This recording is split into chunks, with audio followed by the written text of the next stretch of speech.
Today is the 22nd of July and welcome to the next stop of the Water Action Platform, still on tour.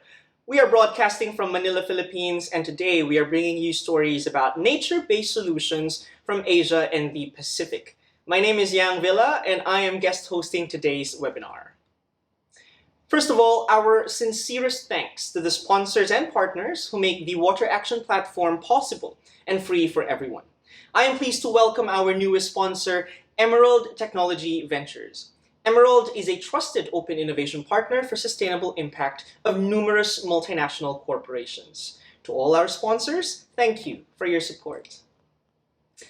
Now let's kick off with some uplifting stories from around Asia Pacific. Last June 29th, ISLE hosted 2 gatherings of utility CEOs from around the world to talk about their experiences during the pandemic, as well as their direction towards the new normal. We thank everyone who participated in this forum, and today I am pleased to share the stories of 4 utility CEOs from Asia Pacific. First, a story that hits quite close to home. Maynilad Water Services, the Philippines' largest water utility in terms of customer base, weathered not just 1, but 2 crises. Maynilad CEO Mon Fernandez calls 2020 their most difficult year to date, as the company faced the twin uncertainties of renegotiating their concession agreement with the Philippine government in the midst of the COVID-19 pandemic. The contract review meant that Maynilad had to defer implementing pre-approved tariff adjustments. On top of this, the pandemic has reduced commercial and industrial water demand, consequently squeezing Maynilad's revenues. Through these back-to-back crises, Maynilad continued to deliver essential services while accelerating digital innovation and ensuring the safety and well-being of employees. And just last May, Maynilad successfully signed a revised concession agreement with the government.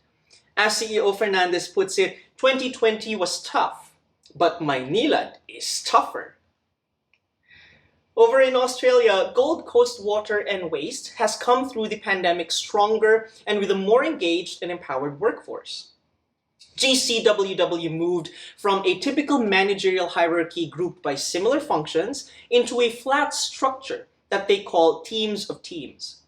This allowed for a plug-and-play approach and multidisciplinary collaboration. This transition is supported by the organization's CARE principles, an acronym which stands for coaching, accountable, responsible, and engaged. These principles reduced silos, improved cross-functional collaboration, and flexibility in assigning resources. Paul Heaton, Director for the City of Gold Coast, has kindly shared a detailed presentation that we will make available on the Water Action Platform and that Pierce will circulate via email. Urban Utilities, one of the largest water utilities in Australia, started to plan their future workplace even before the pandemic. In mid-2020, they pivoted their built environment strategy to completely reimagine their working spaces. The photo that you see on screen is their new corporate office currently under construction. Louis Dudley, CEO of Urban Utilities, shared that their post-pandemic workplace will have 3 types of spaces: collaborative, productive, and cultural. This reimagined space will foster collaborative work by introducing centers of excellence and allowing staff to move through different spaces depending on the type of work that they wish to accomplish. The company believes that creating a contemporary workplace will help employees adapt to the post-pandemic world, attract and retain talent, support productivity, and spur creativity. Our last utility story from Asia Pacific is from Mary Lang, inaugural Managing Director of Australia's newest water utility called Greater Western Water. How new, you might ask?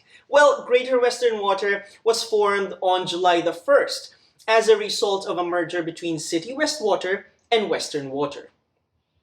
This exciting merger, which pushed through despite the challenges of the pandemic, consolidated $1.5 billion worth of investment over the next 5 years. Aside from improved services, customers will also enjoy reductions in average household water bills over the coming years as a result of the integration. Here's a photo of Mary with David Middleton, chair of Greater Western Water, in front of the company's spanking new signage. It's been 3 weeks since the creation of Greater Western Water. From all of us at the Water Action Platform, our warmest congratulations and belated happy birthday. Thank you to Maynilad, Gold Coast Water and Waste, Urban Utilities, and Greater Western Water for sharing their stories. Let's move on to the latest updates about COVID-19 vaccines and variants from Dr. Joe Burgess. Joe, please tell us what's new. Hello from Africa. This month I'm going to start our update by talking about the Lambda variant, a variant of interest that's been detected and declared a variant of interest in the middle of June this year. It was first detected well over a year ago in Peru, and at that time it wasn't particularly interesting. But it has spread particularly rapidly, and now it accounts for 71% of new cases in Peru and is spreading very quickly through Latin America. It's also been detected in 27 other countries outside of the Americas. Preliminary evidence show that not only is it more transmissible, hence its quick spread, but there's also a possibility that it can escape immunity. One article has found that it can escape a natural immune response, and another one has clearly shown that it can evade the activity of the coronavac vaccine, which is one of the vaccines that's very widely distributed in Asian countries. On the other hand, a different study reported that there's only a minor or a threefold decrease in neutralizing antibodies when Lambda is introduced to the mRNA vaccines, and this means that the Pfizer and Moderna vaccines are likely to still be very efficient against the Lambda variant. This means that the potential is that it affects immune response by a little, but not a lot, but there have only been 3 studies to date, so we don't yet know what the actual data look like. The same authors are currently studying the Johnson & Johnson vaccine, and they'll have data soon. The underlying theme through all of the studies is that we need to be very careful. SARS-CoV-2 is still mutating in dangerous ways, and it will continue to do so until we've got it down to a much, much lower level. When we look at different variants driving waves, then the one that comes to mind obviously at the moment is the Delta variant of concern. It's clearly driving the third wave in Europe and in Africa, and I'll show you some graphs of that in a moment. But first off, we have some new data published by the vaccine companies on what the impact is on their own products. Pfizer have produced data to show they still have 88% efficacy and a 4-fold decrease in neutralizing antibodies. Johnson & Johnson show they still have 60% efficacy and only a 1.3 fold decrease in neutralizing antibodies. That's a preprint at the moment. AstraZeneca have published data showing they still have 60% efficacy, but only after 2 doses. Critically, it's only 32% effective after 1 dose. So if you've had your first dose of AstraZeneca, don't wait to get the second one. Get your second shot in as soon as the 4 or 5 weeks waiting time is up. The preliminary evidence also shows that Delta is not decreased by previous COVID-19 infection. So if you've had COVID-19 before from the Wuhan wild type or from the Alpha variant, it's not going to protect you in the third wave driven by the Delta variant. And this is the information that shows why vaccines are so important. If we look at the graphs for Delta versus vaccination, I've compared 2 countries here because they have a lot of similarities. Similar sized populations around the 60 to 65 million mark. Similar first, second, and third waves. The second wave's driven by the Beta variant, or what used to be known as the South Africa variant, and the third wave definitely driven by Delta. The left-hand graph shows you what the daily new cases are, and this is a 7-day moving average. The United Kingdom line, the blue line, is in liftoff, and it looks petrifying. The South Africa line is not much better, very, very steep rise to the third peak, but we seem to have turned the corner and the numbers seem to be dropping now. The right-hand graph, however, shows a very different story. The United Kingdom daily death numbers are way, way lower than the South African ones, and this is because of the difference in vaccine rollout. It clearly shows that the number of deaths is completely decoupled from the number of cases. South Africa is 2.5% fully vaccinated, and the UK 52% fully vaccinated. And this is why protection against severe disease, hospitalization and death is so much more important than straightforward percentage efficacy results from the phase 3 trials. We're very unlikely to eradicate SARS-CoV-2 completely. We haven't even managed it with measles and polio yet, but we are likely to figure out how to live with it safely, or reasonably safely, as an endemic disease. One of the other issues with vaccines is potential side effects emerging, and the latest cause for concern is Guillain-Barre Syndrome in association with the Johnson & Johnson vaccine. What happened? Well, in the last week, the United States FDA issued a fact sheet to healthcare providers about a safety signal that they detected. A fact sheet is not the same as a warning, and it doesn't mean the vaccines need to be labelled just yet. Based on an analysis of vaccine adverse event reporting system data, they found 100 reports of Guillain-Barre syndrome following 12.5 million vaccines. Out of that 100, 95 cases were severe, and one person sadly died. What is Guillain-Barre syndrome? Well, it's a neurological disorder, and in that disorder, usually following an infection, the body's immune system turns on itself and it destroys your nerves. It starts as a muscle weakness and tingling in the arms and legs. It can spread throughout the body. In severe cases, it can cause paralysis and, as I've said, even death. It usually emerges after bacterial infection, like a food poisoning event, or after influenza or Zika virus. And the background rate is that each year, 10 people per million develop a new diagnosis of GBS. We don't yet have enough library of data behind us to work out what the background or the occurrence rate is in the vaccinated population, but we'll get there after a bit more data analysis. Can you get GBS from vaccines? Yes, you can. In very, very rare cases, people have developed it after having a shingles vaccine or a flu vaccine. But the rate among the vaccinated people is much, much lower than the rate among people who've contracted those diseases. So the next question, obviously, is can you get GBS from COVID-19 itself? And the answer is yes, you can. There are 4 case studies published so far on about 40 cases, and we need to interrogate those data more closely. Now, one of the obvious questions is why this wasn't picked up in the clinical trial. And that's because during the trial, there were 2 cases of GBS, one in the vaccinated group and one in the placebo group. One person developed the syndrome 16 days after receiving the vaccine candidate, and another person developed it 10 days after receiving a placebo injection. So there was no clear evidence linking the vaccine to the occurrence of GBS. The important thing is what happens next. An advisory committee on immunization practices, or an AKIT meeting, is taking place today. It's a closed-door meeting, but there will be cliff notes, and I will find out what happened after the meeting, and if it's important and interesting, then I'll share it with everybody. But the likely agenda is going to be, what were the 100 cases? Were they real cases? After further investigation, are they linked to the vaccine? Is there a causal link, if there is a link? And if there is a link, do the benefits of vaccination still outweigh the risks? And I will report back next time. Thank you, Joe. On to our technology showcase, which today will be all about nature-based solutions. Clarity Aquatics constructed floating wetlands was one of the technologies featured at the WLab Nature Technology Showcase last March. WLab is a technology innovation program of the Water Services Association of Australia, or WASA, in partnership with ThinkPlace and ISLE. Here is Dr. Chris Walker, Principal Scientist at Clarity Aquatic, presenting their technology. This is sort of an example of a typical STP that would service a major city. See, there's many components to it, all really on the hard infrastructure side. And they function extremely well, but they all have an end of life, and they all have quite costly maintenance demands.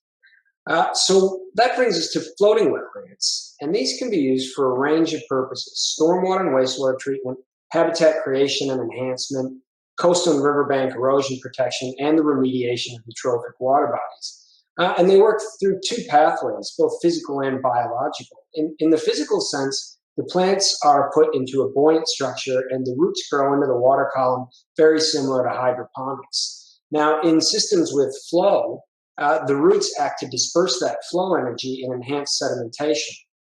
The roots are also important because they provide a very substantial surface area for the growth of something called biofilm, which is effectively a community of bacteria.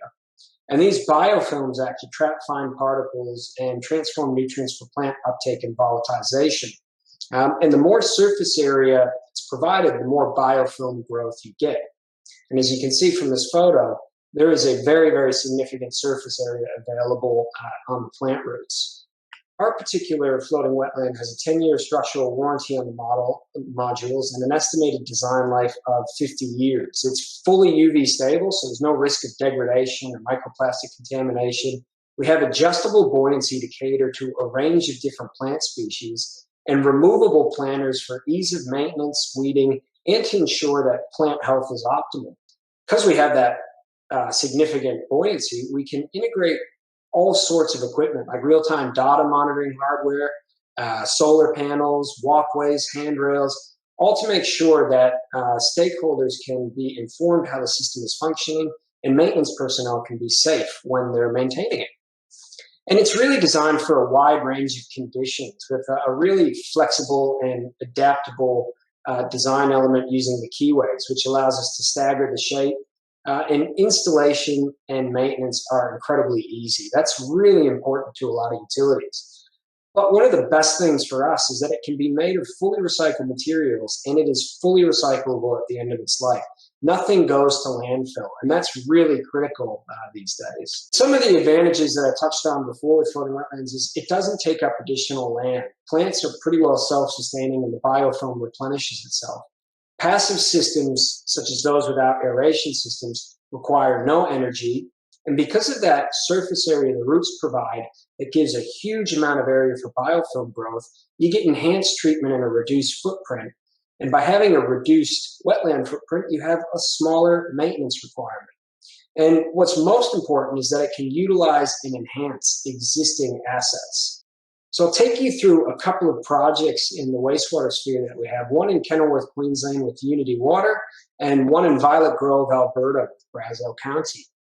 Now, these projects look to enhance and maximize the treatment efficiency of existing systems, in both cases sewage treatment ponds, using the floating wetlands. This is a photo of our installation in January 2019. So it took us about an hour and 20 minutes to deploy those about 121 square meters of modules, followed by the planting afterwards. And you can see that it really provides a safe and stable platform, and we can even put access walkways on there and similar.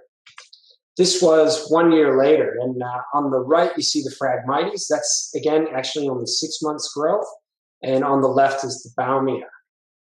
Now, after a year, to really get a handle on what the biomass was, we harvested everything.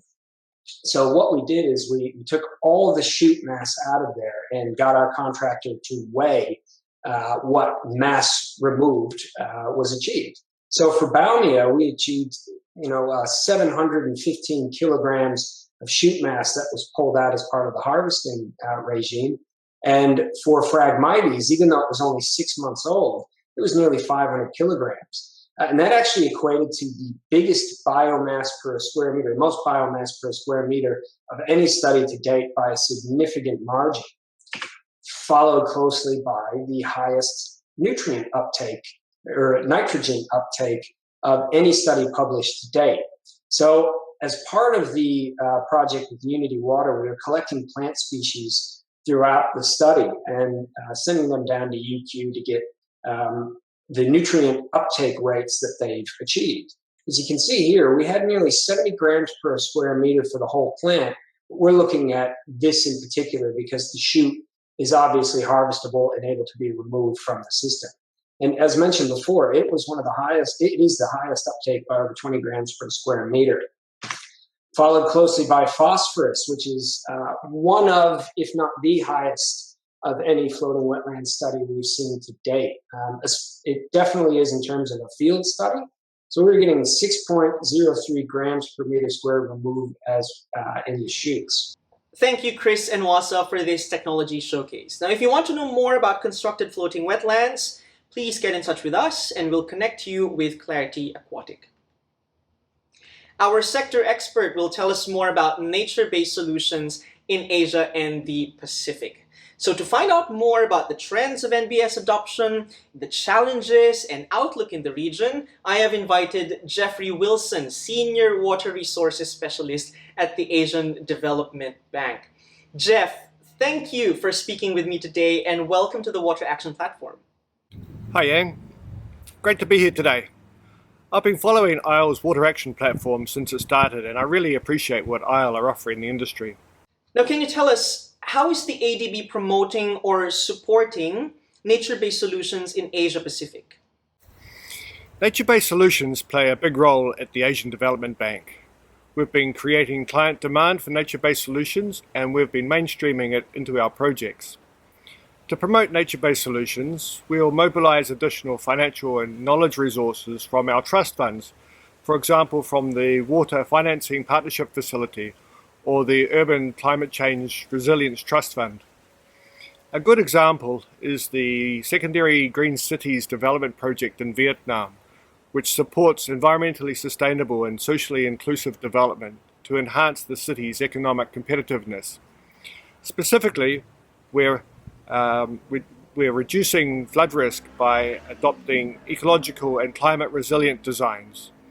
It also includes green features in road design to promote stormwater infiltration and retention. I'm also leading on a UCC-RTF funded knowledge support technical assistance on strengthening integrated flood risk management, and nature-based solutions are a key component of that study. Through this technical assistance, the UCC-RTF have been supporting nature-based solutions and nature-based infrastructure in Vietnam, Philippines, Pakistan and Nepal. And very soon we're about to initiate a new multi-funded knowledge support technical assistance on building coastal resilience through nature-based and integrated solutions. So when or under what conditions are nature-based solutions best employed? Yeah, nature-based solutions can be a complement or a substitute for the hard traditional engineering solutions. Combining green and grey infrastructure may offer a practical, cost-effective and sustainable way of addressing society's challenges. The main condition for nature-based solutions application is that they are well planned and well managed with a long-term sustainability viewpoint, and they should fit in with national policy frameworks. Nature-based solutions is generally growing in prominence on the policy agenda. For example, the Global Commission on Adaptation is recommending scaling up nature-based solutions implementation to support climate change adaptation. We believe nature-based solutions can also support the green recovery following COVID-19. We need to make sure that nature-based solutions are included when planning investment and fiscal policies in the post-pandemic economic recovery. How does the ADB value the costs and benefits of nature-based solutions vis-a-vis your conventional infrastructure?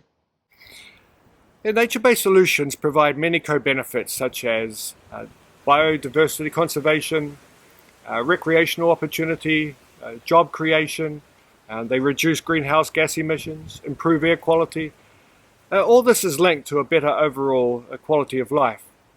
These may in turn turn into large economic benefits. For example, it's claimed that wetland ecosystems provide services worth up to $15 trillion US, including in flood protection, fisheries habitat, water purification, carbon capture. Mangroves are a good example. Historically, we've been destroying mangroves, and as a consequence, we've been seeing coastal erosion. And this is only going to get worse under sea level rise.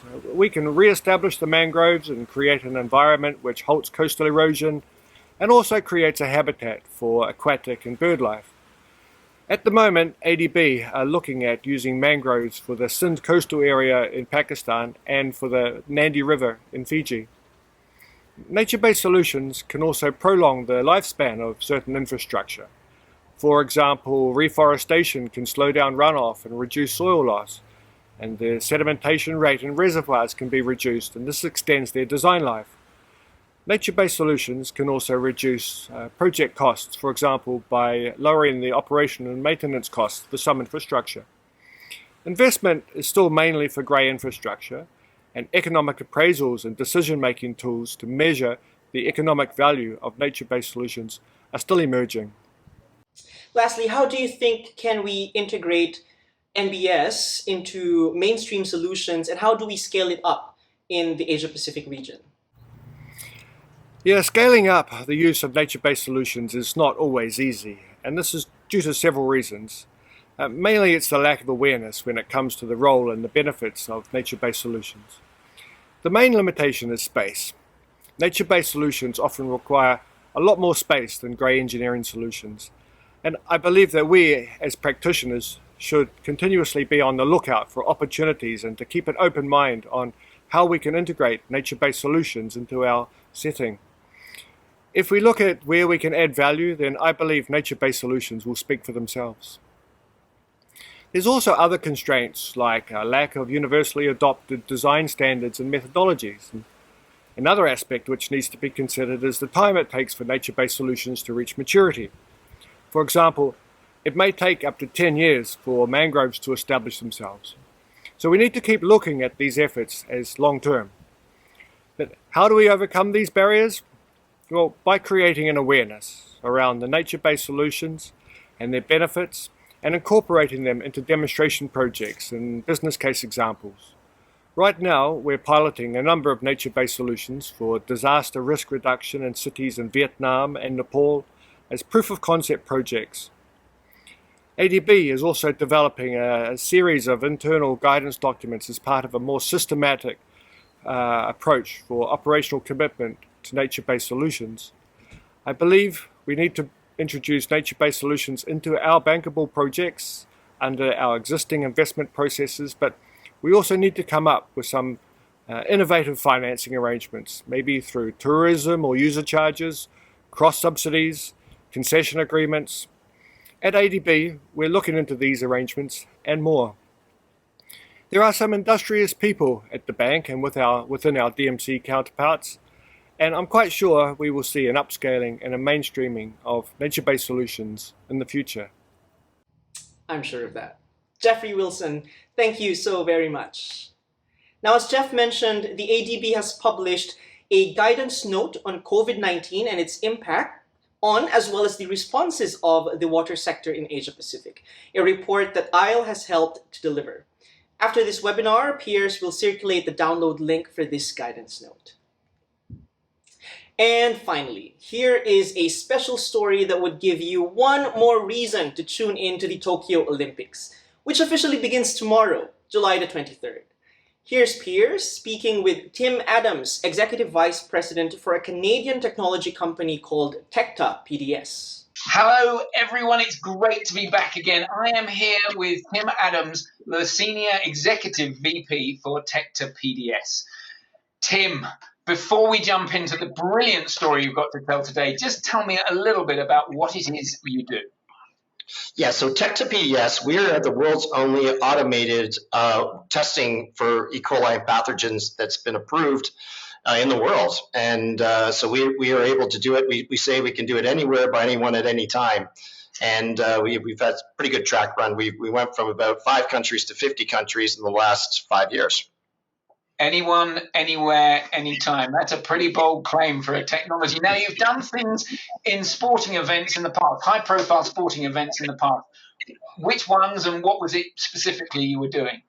Yeah, so we started off. We won an event in the Francophone Games, and then International Triathlon Union saw how quickly we could test for the water. Obviously, that's important. The quicker they can figure out if there's pathogens in the water, the quicker they can make decisions. So we have a partnership with the ITU, and from that, we won the Commonwealth Games in Sydney.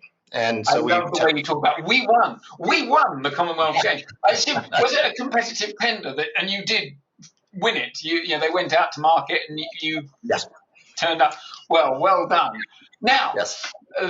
We're in a post-pandemic year. Lots been going on. There's something quite big coming up. I can't remember what it is. Can you just help me? What's coming up that you might be involved with?